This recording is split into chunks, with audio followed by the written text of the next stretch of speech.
આ પાયો ખોદતા હતા એમાંથી આ પ્રકારના ઈંડા નીકળ્યા છે, જે નીકળતા જ જાય છે.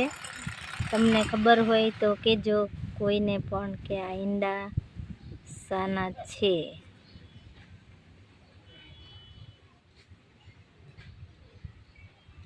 હજી નીકળે જ છે અંદર.